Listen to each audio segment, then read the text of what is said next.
Sim, Sim? Tá bem pequenininha, Tá Denise. bem pequenininha. É porque eu tô no. Meu computador deu problema, eu tô no notebook, tô meio assim atrapalhada. Mas vamos lá. Eu não tô conseguindo aumentar. Vamos fazer o Guru Yoga. Guru Yoga. Duas vezes em tibetano. Deixa eu ver se eu consigo aumentar.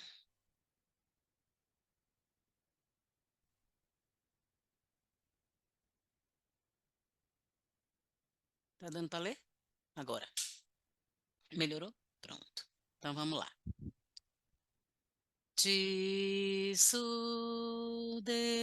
Chisudewa Chempe podrão do Drinchen Sawe Lama Lao Sol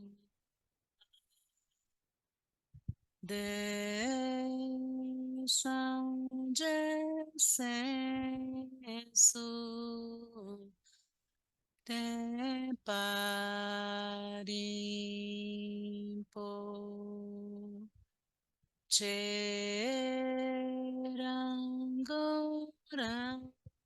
Cherangorangi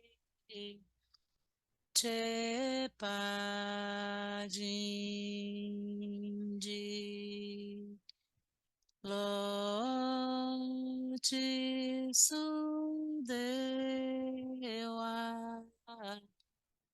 Tempe podrão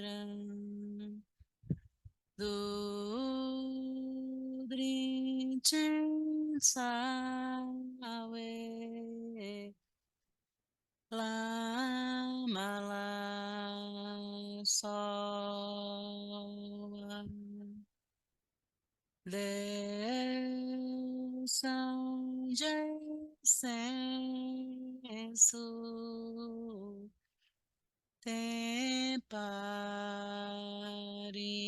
Temparimpo Cherangorangi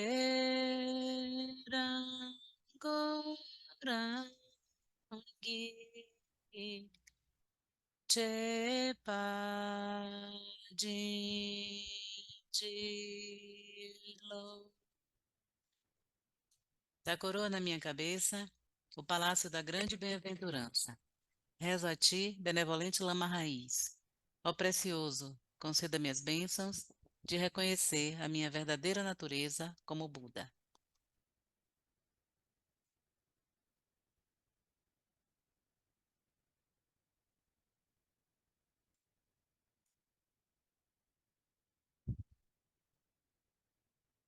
Então agora vamos.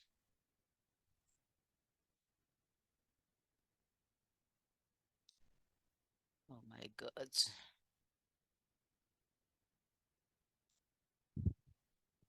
Aqui. Vocês estão vendo? Oh my God.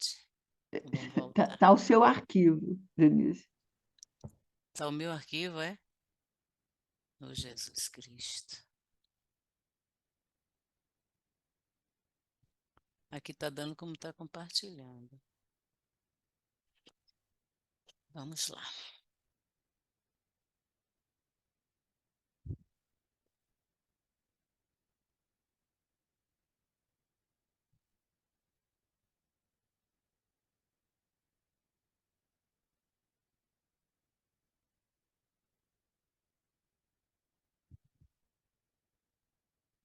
E agora?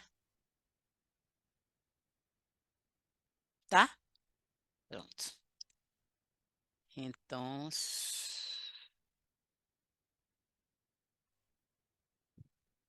então vamos lá. A gente recomeçou aqui.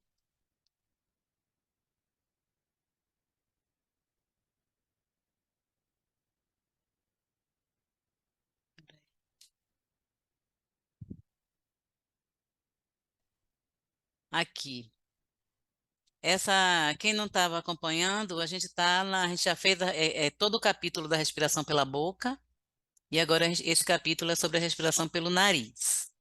A proposta que eu fiz, não sei se todo mundo ouviu, foi da gente ler isso daí, que a gente já fez na semana passada. Não tem problema se a gente não conseguir avançar para o outro, né? Onde a gente parou. Mas como vieram poucas pessoas semana passada, veio muito mais gente agora, não ficou gravado da semana passada por um problema técnico, a gente vai refazer, tá certo? Então, a minha proposta é a seguinte: eu vou reler aqui. Se tiver alguma dúvida, algum comentário, qualquer coisa que quiser né, interromper, falar, tá sempre liberado, certo? Então, para ser mais agilizar mais, eu vou ler e a gente vai fazendo dessa forma, tá? Então, ele fala o seguinte: é a terceira noite da fase de respiração nasal do experimento e estou sentado na cama, lendo, respirando lenta e facilmente pelo nariz. Não estou respirando dessa maneira devido a uma convicção adulta constante, como escreveu Kathleen. Estou fazendo isso porque meus lábios estão fechados. Kathleen sugeriu amarrar um curativo ao redor da mandíbula à noite, mas isso pareceu perigoso e difícil. Então optei por outra técnica, da qual eu tinha ouvido falar havia alguns meses, de um dentista que dirige um consultório particular no Vale do Silício. O Dr. Mark Borhan estuda os vínculos entre respiração bucal e sono há décadas e escreveu um livro sobre o assunto. Ele me explicou que a respiração bucal contribuía para a doença periodontal e o mau hálito e era a causa número um de cáries, ainda mais prejudicial do que o consumo de açúcar, má alimentação ou falta de higiene. A respiração bucal. Essa crença foi repetida por outros dentistas por 100 anos e endossada por Dr. Kathleen também. Burhan também descobriu que a respiração bucal podia ser tanto uma causa quanto uma contribuidora para o ronco e a apneia do sono. Ele recomendou que seus pacientes fechem a boca à noite. Os benefícios da respiração nasal para a saúde são inegáveis, explicou ele. Um dos muitos benefícios é que os seios nasais liberam uma enorme quantidade de óxido nítrico, uma molécula. Os seios nasais liberam uma enorme quantidade de óxido nítrico, uma molécula que desempenha papel essencial na circulação e na liberação de oxigênio nas células. Função imunológica, peso, circulação, humor e função sexual podem ser influenciadas pela quantidade de óxido nítrico no corpo. O sildenafil, popular medicamento para disfunção erétil, conhecido pelo nome comercial Viagra, funciona liberando óxido nítrico na corrente sanguínea, o que abre os capilares nos órgãos genitais e em outros lugares. A respiração nasal por si só pode aumentar a quantidade de dióxido nítrico em 6 vezes, que é uma das razões pelas quais podemos observar que cerca de 18% mais oxigênio do que respirando pela boca. Burhan explicou que fechar os lábios ajudou um paciente de 5 anos a superar o TDAH, uma condição diretamente atribuída às dificuldades respiratórias durante o sono. Isso ajudou Burhan e sua esposa a curar os próprios problemas de ronco e respiração. Centenas de outros pacientes relataram benefícios semelhantes. A coisa toda parecia um pouco superficial, até Anne Kearney, uma médica de patologia da fala e linguagem do Centro de Estudos em Voz e Deglutição de Stanford, me dizer o mesmo. Kearney ajudou a reabilitar pacientes que tinham distúrbios de deglutição e respiração. Como? Ela usava fita adesiva para tapar a boca. A própria Kearney passou anos respirando pela boca devido à congestão crônica. Ela visitou um especialista em ouvido, nariz e garganta e descobriu que suas cavidades nasais estavam bloqueadas com tecido. A especialista informou que a única maneira de abrir o nariz seria por meio de cirurgia ou medicamentos. Em vez de escolher as soluções apresentadas, ela preferiu passar fita adesiva na boca. Ok, gente? Na primeira noite, eu aguentei 5 minutos antes de arrancar a fita, contou Kearney. Na segunda noite, ela foi capaz de tolerar a fita por 10 minutos. Alguns dias depois, dormiu a noite toda. Em 6 semanas, seu nariz abriu. É um exemplo clássico de tudo ou nada, explicou Kearney. Para provar sua alegação, ela examinou o nariz de 50 pacientes submetidos a laringectomia, um procedimento no qual um orifício de respiração é aberto na garganta. Dentro de 2 meses a 2 anos, os pacientes estavam sofrendo de completa obstrução nasal. Como outras partes do corpo, a cavidade nasal responde aos estímulos que recebe. Quando o nariz não consegue cumprir sua função normal, ele se atrofia. Foi o que aconteceu com Kearney e muitos de seus pacientes e com grande parte da população. O ronco e a apneia do sono costumam vir em seguida. Manter o nariz constantemente em uso, no entanto, treina os tecidos da cavidade nasal e da garganta para se flexionarem e permanecerem abertos. Kearney, Burhan e muitos de seus pacientes se curaram dessa maneira, respirando pelo nariz o dia todo e a noite toda. A maneira de aplicar a fita adesiva na boca, ou uma fita do sono, como também é chamada, é uma questão de preferência pessoal. Todos com quem conversei tinham uma técnica própria. Burhan gostava de colocar um pedaço horizontalmente sobre os lábios. Kearney preferia uma tira larga sobre a boca inteira. A internet está cheia de sugestões. Um cara usou 8 pedaços de fita de 2,5 centímetros para criar uma espécie de cavanhaque. Outro usou uma fita vedante. Uma mulher sugeriu cobrir toda a metade inferior do rosto. Para mim, esses métodos são ridículos e excessivos. Procurando um jeito mais fácil, ao longo dos últimos dias, conduzi meus experimentos próprios com fita crepe azul, de cheiro estranho e fita transparente que enrugava. Curativos eram muito pegajosos. Por fim, percebi que só era preciso colocar um pedaço de fita do tamanho de um carimbo no centro dos lábios. Um bigode de Chaplin, só que um pouco mais para baixo. É isso aí.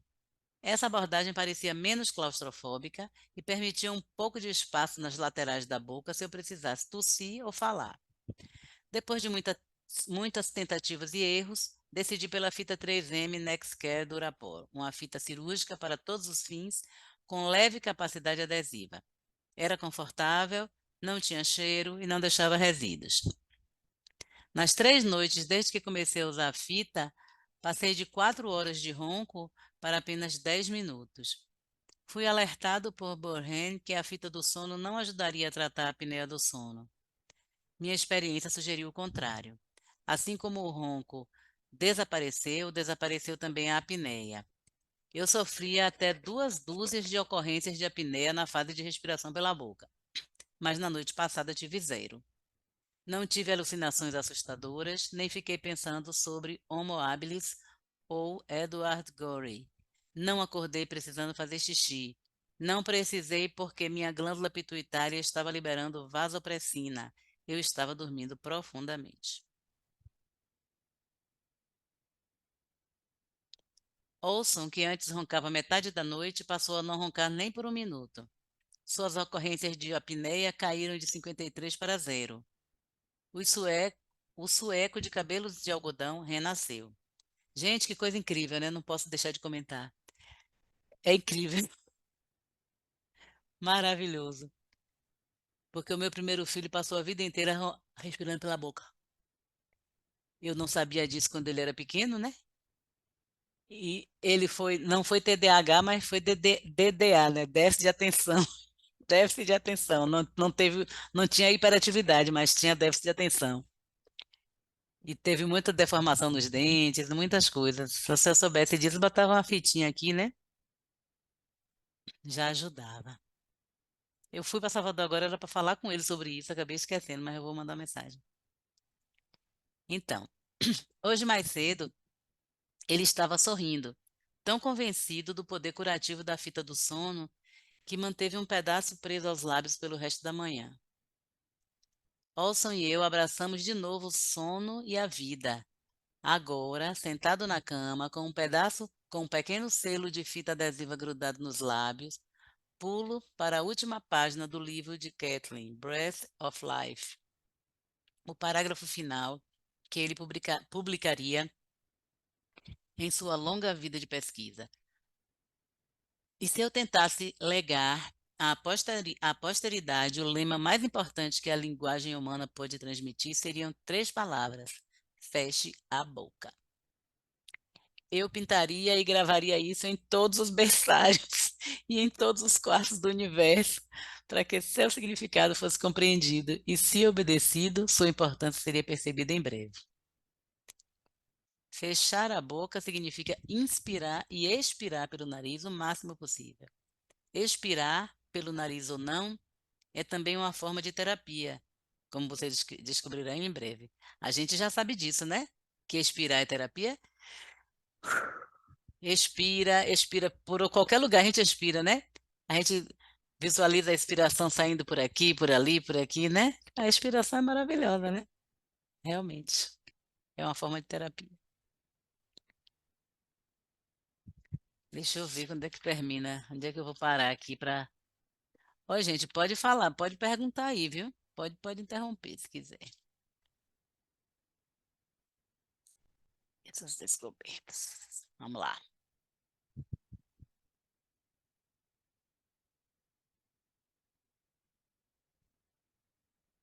Capítulo 4. Expirar.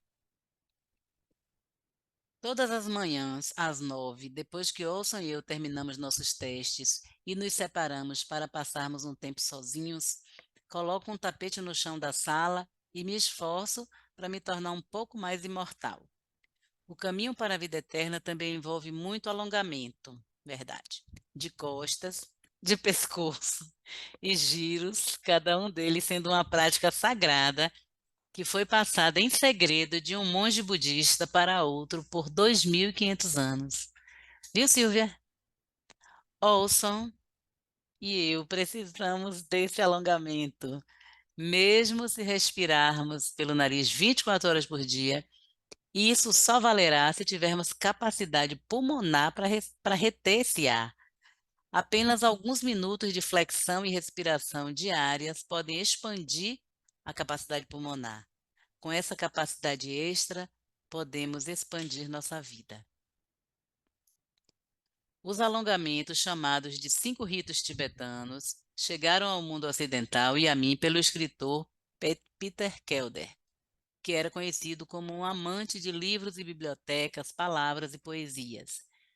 Na década de 1930, Kelder estava sentado no banco de um parque no sul da Califórnia quando um idoso desconhecido puxou conversa. O homem a quem ele chamou de Coronel Bradford tinha passado décadas na Índia com o exército britânico. O coronel era velho, costas curvadas, cabelos grisalhos e pernas bambas. Não acreditava que havia uma cura para o envelhecimento e que ela estava trancada em um mosteiro no Himalaia. As coisas místicas usuais aconteciam lá em cima. Os doentes ficavam saudáveis, os pobres ficavam ricos, os velhos rejuvenesciam. Kelder e o coronel mantiveram o contato e compartilharam muitas conversas. Um dia o velho partiu, desesperado para encontrar esse Shangri-La, antes de dar seu último suspiro. 4 anos se passaram até Kelder receber uma ligação do porteiro do prédio. O coronel estava esperando lá embaixo.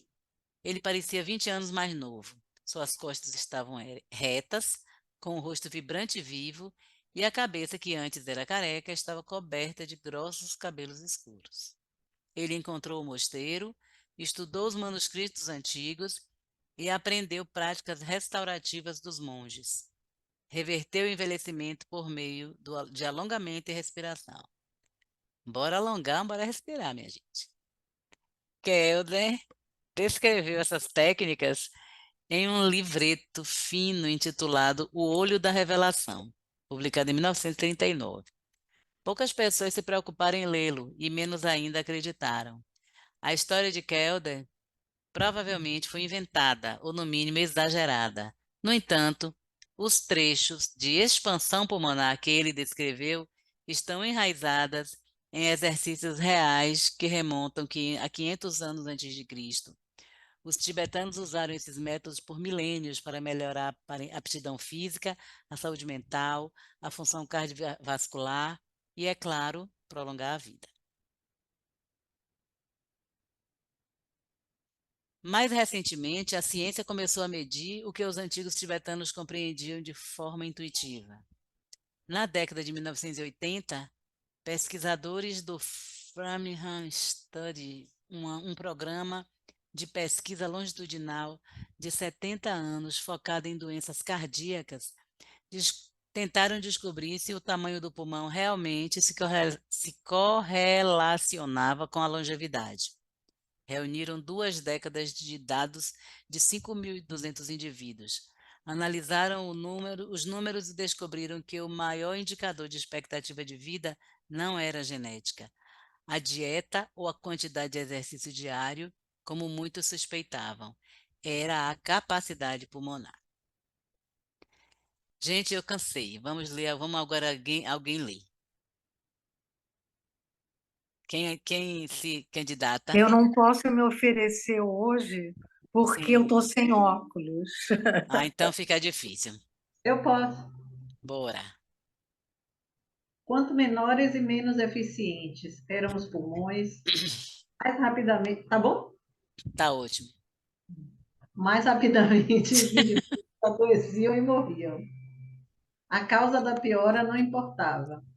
Pulmões menores significavam vida mais curta, mas pulmões maiores eram sinônimo de vidas mais longas.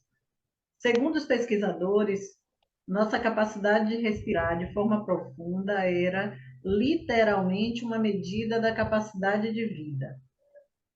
Em 2000, pesquisadores da Universidade de Buffalo realizaram um estudo semelhante, comparando a capacidade pulmonar em um grupo de mais de 1.000 indivíduos ao longo de 3 décadas. Os resultados foram os mesmos. O que nenhum desses estudos de referência abordou, no entanto, foi como uma pessoa com pulmões deteriorados poderia curá-los e fortalecê-los. Havia cirurgias para remover tecidos adoecidos e medicamentos para conter infecções, mas não havia um conselho sobre como manter os pulmões grandes e saudáveis ao longo da vida. Até os anos 1980, a crença comum na medicina ocidental era que os pulmões, como todos os outros órgãos internos, eram imutáveis, ou seja, ficamos com os pulmões com que nascemos. Como esses órgãos se degradavam com a idade, a única coisa que poderíamos fazer era suspirar e aguentar. O envelhecimento deveria ser assim. A partir dos 30, esperamos perder um pouco mais de memória, mobilidade e capacidade muscular cada Ave ano que Maria. passa. Eu também acho. Absurdo. Também perderíamos a capacidade de respirar corretamente. Os ossos do tórax se tornariam mais finos e mudariam de forma, fazendo com que as costelas se encolhessem para dentro. As Jesus. fibras musculares ao redor dos pulmões enfraqueceriam e impediriam a entrada e a saída do ar. Todas essas coisas reduzem a capacidade pulmonar. Quando eu digo que esse livro me faz passar mal, os pulmões perdem cerca de 12% da capacidade dos 30 aos 50 anos de idade e continuarão a declinar ainda mais depressa à medida que envelhecemos, com as mulheres se saindo pior do que os homens. Só nisso aí, né? É, se chegarmos aos 80, conseguiremos absorver 30% menos ar do que conseguíamos aos 20 anos. Somos forçados a respirar mais rápido e com mais força. Esse hábito respiratório leva a problemas crônicos como pressão alta, distúrbios imunológicos e ansiedade. Mas os tibetanos sabem há muito tempo, e o que a ciência ocidental está descobrindo agora, é que o envelhecimento não precisa ser um caminho de declínio unidirecional. Os órgãos internos são maleáveis e podemos alterá-los. Os praticantes de mergulho livre sabem disso melhor do que ninguém. Aprendi com eles, anos atrás, quando conheci várias pessoas que haviam aumentado a capacidade pulmonar em 30%, em 30 a 40%. Herbert Nietzsche, detentor de vários recordes mundiais, tem capacidade pulmonar de 14 litros, mais que o dobro da capacidade do homem médio. Mas Nietzsche e os outros mergulhadores não começaram assim. Seus pulmões ganharam essa capacidade pela força de vontade. Eles aprenderam a respirar de maneira a mudar drasticamente os órgãos internos do corpo. Felizmente, não é necessário mergulhar centenas de metros. Qualquer prática regular que estenda os pulmões e os mantenha flexíveis pode reter ou aumentar a capacidade pulmonar. Já foi demonstrado que exercícios moderados, como caminhar ou andar de bicicleta, aumentam o tamanho do pulmão até 15%. Essas descobertas seriam boas notícias para Catarina Schrott, uma adolescente que morava em Dresden, na Alemanha, no início do século XX. Schrott havia sido diagnosticada com escoliose, uma curvatura lateral da coluna vertebral. O problema não tinha cura, e a maioria das crianças que sofria de casos extremos de escoliose poderia esperar passar a vida na cama ou ficar em uma cadeira de rodas.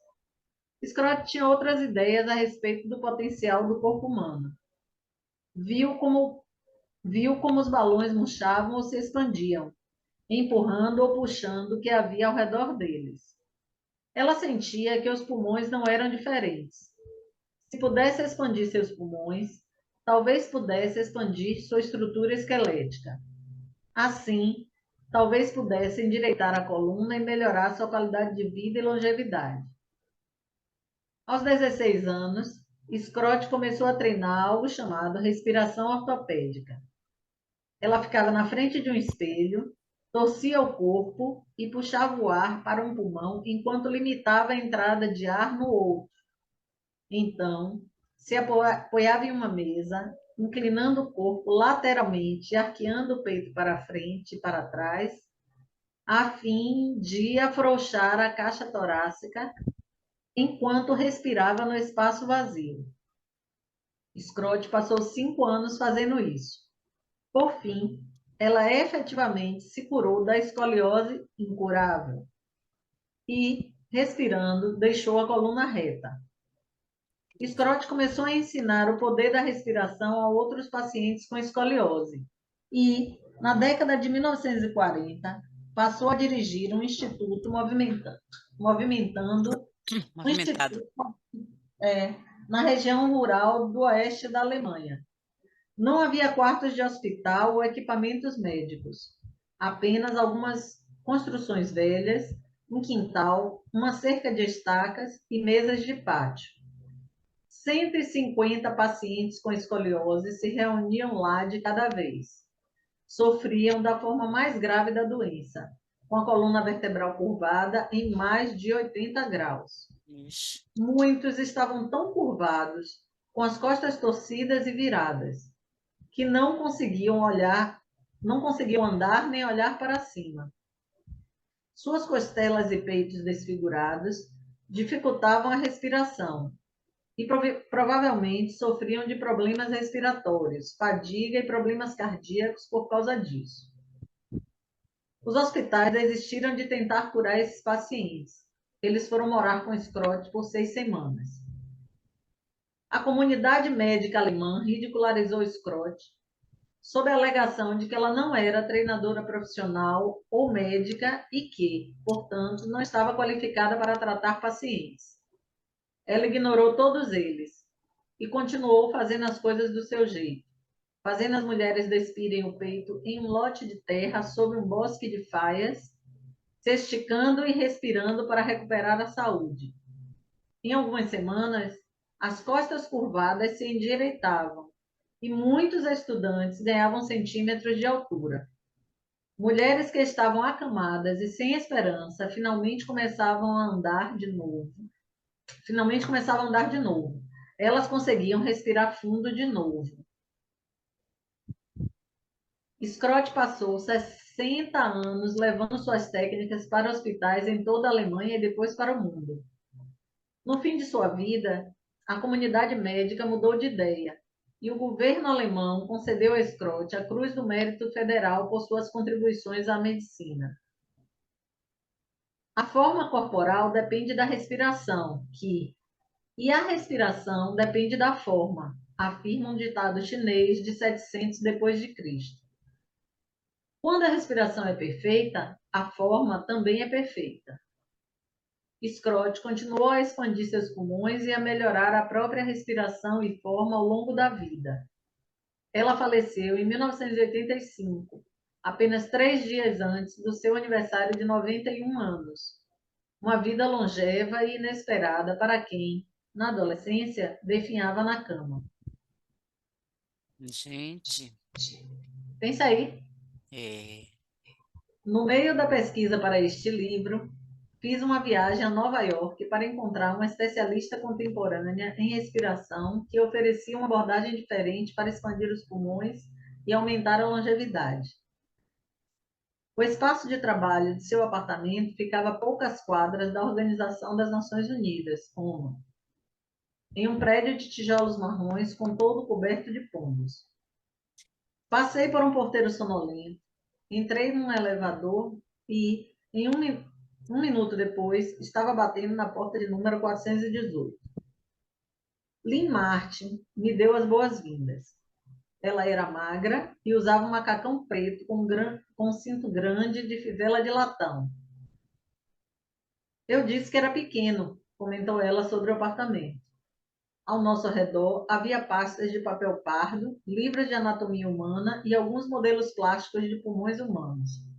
Na parede ao lado de um estante, fotos em preto e branco e de Martin no início dos anos 1970. Em uma delas, ela usava um colã preto e deslizava no piso de madeira de um estúdio de dança. Os cabelos loiros presos em um rabo de cavalo meio solto. O rosto guardando uma estranha semelhança com Mia Farrow, de O Bebê de Rosemary. Depois de algumas gentilezas, Martin pediu que eu me sentasse e começou a me contar o que eu queria ouvir. Cal falava muito, mas quando perguntávamos o que estava fazendo exatamente, ele nunca conseguia explicar, disse ela. Desde então, ninguém foi capaz de fazer o que ele fez. Cal, no caso, é Cal Stout, um regente de coral cuja pesquisa começou na década de 1940. De todos os pulmonautas que encontrei nos últimos anos, Stout foi o mais evasivo. Publicou um livro em 1970, que rapidamente fracassou e saiu do catálogo. 20 anos depois, um produtor da CBS montou um programa de 1 hora sobre seu trabalho inovador, mas nunca foi ao ar. O próprio Stout não divulgou suas técnicas. Ele nunca fazia palestras. Mesmo assim, cantores de óperas profissionais, saxofonistas vencedores do Grammy, paraplégicos e milhares de pacientes com enfisema conseguiram encontrá-lo. Stout quebrou todas as regras. Expandiu os pulmões e prolongou a vida útil. No entanto, a maioria das pessoas nunca ouviu falar dele. Martin trabalhou com Stout por mais de 2 décadas. Ela era um elo vivo com esse homem misterioso e sua pesquisa na arte perdida da respiração. O que Stout descobriu, e Martin aprendeu, foi que o aspecto mais importante da respiração não era apenas respirar pelo nariz. A inspiração era a parte mais fácil. A chave para a respiração, a expansão pulmonar e a longevidade que ela propiciava estavam do outro lado da respiração. Estava no poder transformador de uma expiração completa. gente, a gente vai ficar por aqui. Tá. E foram muito... Um parêntese. Sim, Os livros de Peter Kelder, o do sim. Himalaia, tem na Amazon. É? São 2 volumes pequenininhos. Eu tive curiosidade de procurar. sim. Muita enrolação, porque assim, o primeiro volume, pelo que eu entendi, assim, é mais contando a história. No segundo, que tem exercício. Mas tem uma outra criatura, que eu não lembro o nome, que ela também fez um estudo em cima do estudo dele. Ah, E ela traz, não sei se são as 20 posturas tibetanas, os uma vinte coisa e assim. um ritos, né? Os 21 ritos tibetanos. Isso. Tá vendo que você conhece? É, mas não sabia que tinha relação com isso aí, não. É. Va- Ah, massa. Vamos, traz na próxima semana, Elô. Trazer o quê? Mais informações sobre esses livros aí que você. Ah, você pediu, não recebeu ainda, né? Pedi não, eu só procurei, porque quando eu vejo um autor, uma coisa, um livro, eu jogo Hum. no Google quando eu termino de ler. Aí eu descobri que Bom, tinha essa bom. curiosidade para quem queira se Sim. aprofundar. Ah, Oh, tá. quer falar? Silvia. Ah, eu vou chover no molhado, mas eu estou na metade, eu estou lendo pelo Kindle o livro. De vez em quando, à noite, quando eu tenho tempo, não estou exausta, Uhum. porque é repousante, é maravilhoso. Agora, é tão informativo que eu Qual esqueço livro? tudo. É esse, Respire, esse que a gente está lendo Ah, aqui. o que a gente está lendo. É muita coisa. É, é É, muita informação, é muita muita, é muito informação. sábio, muito pesquisa, é muito sério esse livro. É. É, E não é é? muito grande, é Eu muito não extenso consigo, também, né? penso também. Então, eu ainda não entendi direito. Por exemplo, eu estou fazendo Pilates e o Pilates ele frisa muito a respiração. É quase tudo respiração e pés, né? Que a gente começa a envelhecer pelos pés. E, Ah, é? o Pilates. Eu recentemente li sobre isso, e então eu estou prestando muita atenção a isso, vendo esses ensinamentos desse livro, são fantásticos. Eu queria até É. falar para a minha dentista, este capítulo específico, você sabe qual é, me dizer? Porque lá no Kindle é mais difícil de eu. Porque esse de hoje especificamente fala sobre cáries, boca É, boca aberta, né? aberta, E que você, mexe muito com a formação da arcada dentária e tudo, né? pois é, você tem o nome desse,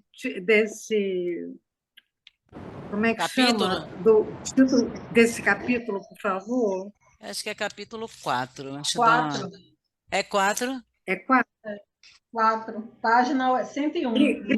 Eu vou Pronto. procurar em casa, vou mandar para a minha dentista, que eu acho que é fundamental. Assim, bom, ela sabe por outras vias, né? A Isso. É. importância de arcada certa, direita. Eu vi aparelho para criança de 4 anos de idade, acredita? Oh, meu Que Deus. com os dentes todos desordenados, como é importante tudo isso aqui para a respiração, né? Bom, Sim. falei demais. Não, não, Obrigada. senhora. Falou tudo que tinha que falar. Enfim, É. é Eu tô muito aqui, bom, né? coisa que quebrou, viu? Hã? Ah, Minha sim. câmera Sua o quê? Sua câmera quebrou. Enfim. Então é bom que isso é importante, essa interação mesmo da gente, né? Trazer a coisa para a nossa realidade, porque só assim a gente vai conseguindo colocar em prática tudo isso, né? Que a gente acha interessante, né? No caso, eu me lembro do meu filho que respirou tanto pela boca, tadinho do bichinho, e se eu soubesse, tadinho do bichinho, né? Então, aí você fica, poxa, e outra coisa que diz aqui também, que para mim foi muito esclarecedor, essa questão do TDAH, né? Quer dizer, além da questão física, tem as outras questões também que estão aí envolvidas nessa. A respiração é tudo aí. Que ele fala, você vai fazer uma pilates, respiração. Você vai fazer yoga, respiração, né? Até para você fazer uma musculação, por exemplo, academia, você tem que coordenar a respiração com o seu movimento, né? A respiração está em tudo. Diga, Viviane.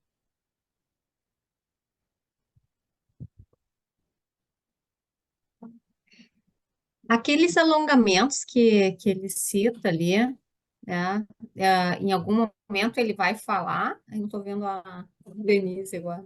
Ah, tá ali, Tá. achei. Ah, Em algum momento ele vai falar quais são os Viviane, alongamentos, olha, será? deixa eu te dizer, eu não sei. Eu li esse livro, não li todo para começar ele, não. Eu li mais ou menos metade. Mas é como, acho que foi Silvia ou foi Nicolina que falou. Eu, É muita coisa, né?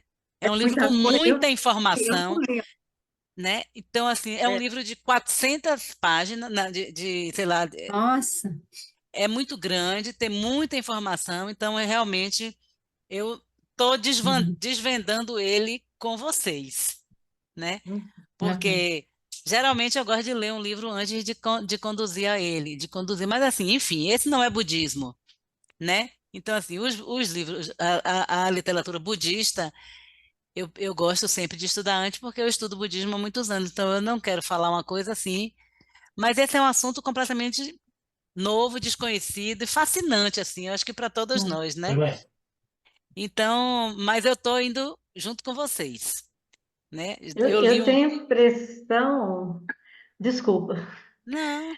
eu tenho impressão que vai ter um momento, porque é uma pesquisa que ele faz, você vê, no começo ele começa a falar dos crânios, né, que eles levantaram, né, para estudar as fossas, a fisiologia, né? Uhum. Então, como esse agora dos ritos tibetanos, eu acho que a gente ainda vai se deparar, penso eu, com muitas coisas que ele foi pesquisando, está trazendo à tona. Agora eu estou curiosa para saber onde ele vai chegar, porque qual é a conclusão que ele tira disso tudo? Porque é como você acabou de falar, né, Denise? A gente sabe que tudo tem a ver, né? A gente sabe por cima, mas quem estuda isso sabe a fundo que tudo, a respiração está presente em tudo, É, né? é, A yoga, né? A Ayurveda, 7.000 anos, a chinesa, 8.000 anos, enfim. é. Acredito que não deva ter mais coisas novas. Penso eu que ele está só mostrando o caminho todo da importância, né? Não sei, porque o que mais pode ser importante do que a gente está vendo assim, que é importante o respirar corretamente, né? Essa hora que ele termina aqui falando, né, que a expiração é muito mais importante, isso daí o Rinpoche fala a todo momento, né? Ele tem A falado expiração. no yoga, por exemplo, eu pratico yoga há muitos anos, né, mais de 40 anos, a gente sabe assim, procure expirar o dobro ou o triplo de vezes. O Rinpoche também fala muito isso, né? Então, assim, Porque eu a estou expiração curiosa, tem toda eu tô bem curiosa para ver é. o de novo, se tem alguma coisa nova, né? Ah, mas eu acho que vai ter, sim, gente. Tem muita coisa ainda para a gente. Tem muitos caminhos ainda para a gente seguir aqui, muitos passos para dar. Ele traz Para muitos mim, exemplos, né, de coisas já comprovadas, né? Sim, para mim, eu achei incrível a respiração consertar a escoriose, né? é, Isso, por Sim, exemplo, eu não sabia sim, que é. poderia acontecer. E eu não sei sim. se foi quando o Rinpoche falou a respeito do livro lá no Retiro, que o que eu entendi é que a pesquisa dele inclui também, né, no livro, técnicas respiratórias que já foram usadas por outras culturas e que foram esquecidas. Então, não é só o que a gente sabe, tem coisas. Aí, por exemplo, a respiração, se não me engano, ele citou esse exemplo, a respiração usada para emagrecimento, Olha. né? Assim, sabe? E citou outras coisas que eu não estou lembrando, né? E Uhum. hoje me chamou muita atenção isso, quer dizer, o que ele Essa vai coisa. mostrar é um poder muito maior, me É, parece, né? Do que sim, o que se sabe, né? Sim, Sim. Não, acho que a gente sabe muito pouco, né? Eu acho que ele está trazendo coisas assim que já foram pesquisadas, que nesse da escoliose, você viu? Fiquei surpresa também, é porque quanto muito tempo que essa espantoso isso. moça fez o trabalho e isso não chega na medicina, né? Claro, a gente sabe o porquê, né? Mas é impressionante. E quantas É, Olha, coisas acho que a gente vai saber aqui, né? Ainda que. título, desculpe, o título do livro diz a ciência, a nova ciência de uma arte perdida. A arte Então, perdida. tratando de lá de é, trás, da sabedoria universal, É, arcaica, de todos os tempos, fazendo uma grande pesquisa, uma grande é, repescagem, né? Isso é. é que eu acho que são novidades para nós. É uma nova Sim. sim. ciência, né? Mas é bom que a Andrea falou que ele ficou muito empolgado, que ele queria que o Rinpoche queria muito que a gente fizesse esse grupo. Ele falou várias vezes, né? Então a gente está tendo essa grande oportunidade, né? De ter acesso a essas informações, né? De poder tentar praticar, né? E por aí vai. Então é uma felicidade mesmo. É uma É bênção, verdade. um mérito. É. Então vamos fechar por aqui hoje, né? Vamos fazer a dedicação. Peraí, deixa eu ver se eu achar aqui.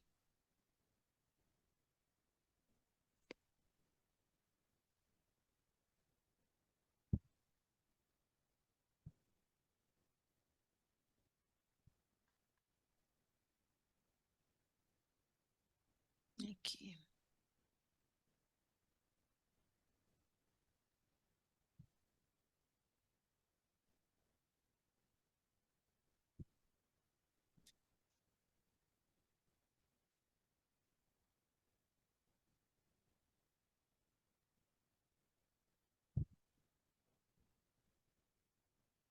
Todo mundo está vendo? Então vamos fazer a dedicação.